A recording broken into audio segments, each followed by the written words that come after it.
মির্জা ফখরুল ইসলাম আলমগীরের মতো একজন বলিষ্ঠ নেতৃত্ব দানকারী নেতা,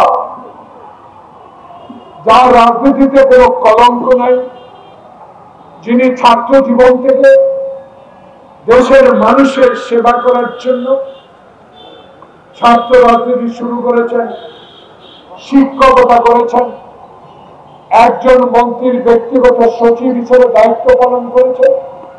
শেষ তক বাংলাদেশের জিয়ার আদর্শের প্রতি সম্মান জানিয়ে উনি বাংলাদেশ সরকারের মন্ত্রিত্ব পেয়েছিলেন দেশনেত্রী বেগম খালেদা জিয়ার আমলে। সেই নেতা আজকে বাংলাদেশের বৃহত্তম একটি রাজনৈতিক দল জাতীয়তাবাদী দলের সংগ্রামী মহাসচিব।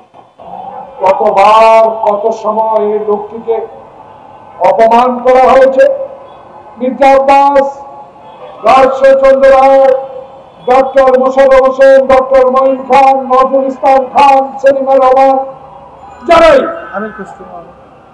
এই বাংলাদেশের হাসিনার বিরুদ্ধে কথা বলার চেষ্টা করেছিলেন, তাদেরকে নাজেহাল করেছে হাসিনার পালিত বাহিনী, হাসিনার পালিত পুলিশ। বিনা কারণে, বিনা ওয়ারেন্টে, বিনা মামলায় ঘর থেকে গ্রেফতার করেছিলেন।